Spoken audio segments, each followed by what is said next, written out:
中底に見えてくる縫い目が結構好きですね。切れ目を入れて裂かれてるタイプですね。こう立ち上がりが少しだけ出るっていう、そういうウェルトです。ストームウェルトですね。はい、どうもこんにちは。今日はね、渡るの靴のすくい縫いをやるんですよね。でアウトドア靴、これのすくい縫いをやりたいと思います。で前回釣り込みが終わってこんな感じになってますね。釣り込みの後ね、少しだけね、皮を木型に沿わせるという意味も込めてオイルを少し塗ったんですけど、塗った直後もう少し色が濃かったんですけど、その感じがめちゃめちゃいい感じでテンション上がりました。このオイルの感じのちょっと鈍い光沢感も出てますね。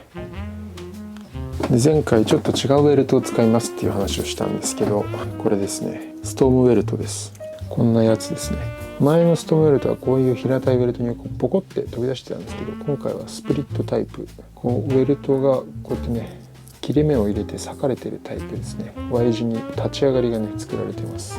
この立ち上がりがあることでラッタンジュのノルウェージャンウェルトみたいな雰囲気になるんですけど、ここがこういう風にね、こうアッパーに少し立ち上がることでウェルトとアッパーの隙間、ここですね、ここを塞ぐ役割があって、そういうね、水とか泥とかそういうのに強いような仕様のウェルトです。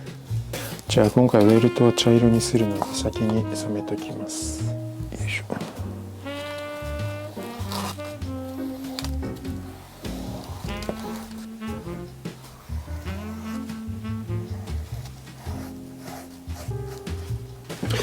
よし、じゃあすくいねやっていきます。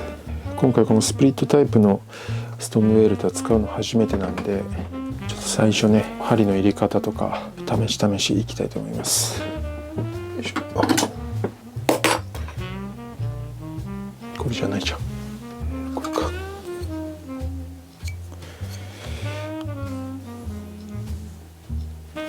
今この土踏まずのとこから縫い始めてここまで来てます。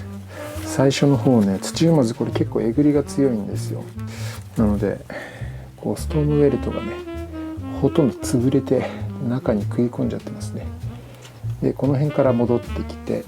この辺になってやっとストームウェルトらしい雰囲気にウェルトがついてます。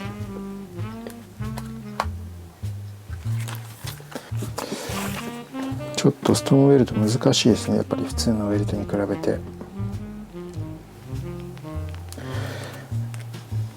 この L 字に立ち上がった部分が邪魔で、ノーマルな平たいウェルトに比べると少しやりにくいですけど、この前作ったラッタンジュの靴、ノルウェージャンウェルトよりはまあ楽は楽ですね。で渡るの足はちょっとハイアーチ気味っていうか、アーチが高くてこうその分甲が押されてこうね高くなってるハイアーチな感じなんですよ。なのでこの木型に結構ね、内踏まず部分が割とえぐれててストームウェルトが食い込んじゃいましたけど、あんまり内踏まず部分って目立たないんで、まあ、大丈夫でしょう。でこの糸なんですけど、松ヤニをね塗ってるんですよ。で松ヤニと油を配合したものを塗ってるんですけど、気温によってちょっとねその配合をね調整しなきゃいけないんですけど、秋ぐらいに作ったやつをねずっと使ってるんですよ。なんで硬くてすごくで、硬いと気温が低くなると粘着力っていうか増して、こう音聞いてもらうと分かるんですけど、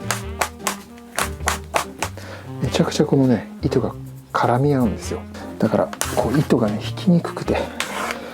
でも多分靴の強度的にはこのすくい縫いの穴の中で糸がこう松ヤニの粘着で絡まりついてる方が強度は高いと思うんでいいんですけどね、その糸の通しにくさっていうのが結構あって、あとねこれ今ねこう股に挟んでるんですけど、輪木さこう固定する革のバンドがちょっとぶっ壊れちゃって、前使ってたんですけど、それをね新たに作んないといけないんですよね。だからこの糸を引く時がすごくねブレるんですよ。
すくい縫いってすごい好きなんですよね。なんか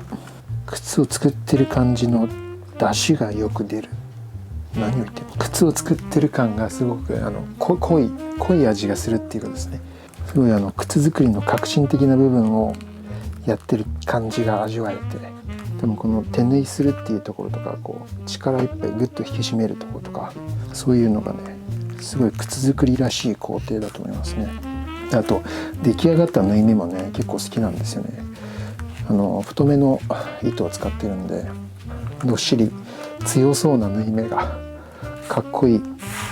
ていう。あとあれかもな、縫い目が後で見えなくなっちゃうからかな。出し縫いとかって作った後に見えてるんですが、すくい縫いって見えなくなっちゃうから、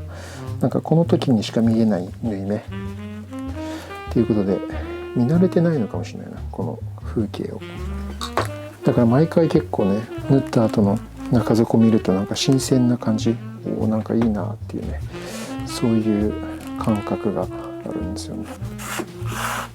ということで終わります。縫い目が2目ですね。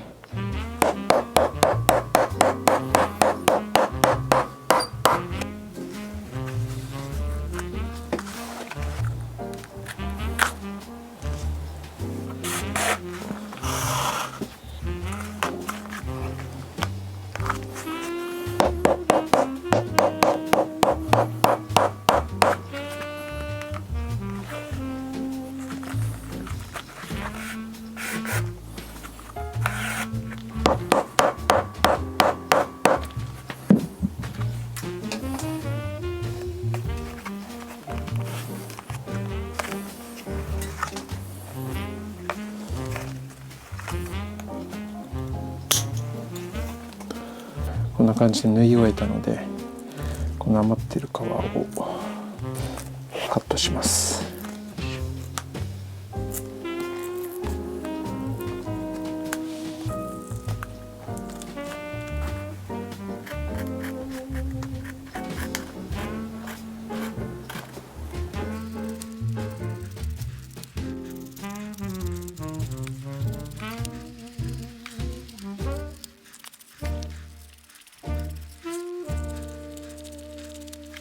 はい、できました。ここから縫い始めてぐるっと360度全周縫いました。ダブルウェルトですね。でこんな感じで、普通にここに平たくつくだけじゃなくて、こうやってね、こう立ち上がりが少しだけ出るっていう、そういうウェルトです。ストームウェルトですね。でこれやっぱ難しいのが、ノルウィージャンウェルトの時もそうだったんですけど、ここにねこう立ち上がってるものがあると、ちょっとねウェルトが歪んだ時にすごいね分かりやすいんですよね。この辺はまだいいけど、この辺結構いいけど、こういうところ分かりますかね。ちょっとこうぐにゃってなってるんですよね。本当にね 0. 何ミリの差なんですけど、ちょっと気になっちゃいますね。かかと周りは割といい感じにいきました。でこういうコクリ棒とかでちょっとこすって平らにしてるんですけど、ちょっとこのねストームウェルトの立ち上がりがある分、普通のウェルトよりは難しいですね。で僕が好きなのはこの感じの縫い目ですね。中底に見えてくる縫い目が結構好きですね。縫い目もね割と均整の取れた縫い目で、いいんじゃないでしょうか。はい、ということで渡るの靴のすくい縫いをやりました。でこのストームウェルトね、この前やったノルウィージャンウェルトと普通のウェルトの中間みたいなね見た目になるんですけど、ちょっと無骨さもありつつすっきりもしつつみたいなね、そんな雰囲気になってるんじゃないでしょうか。にしても何度見てもねマッチョな靴ですね。渡るの足がマッチョな感じなんですごいどっしりとしてて、渡るの足もそうなんですけど、このアウトドアな感じの雰囲気も加味してこういう木型にしてみたんですけど、マッチョですね。はい、次はね中物入れてソール貼るところをやると思います。というわけでまた次の動画でお会いしましょう。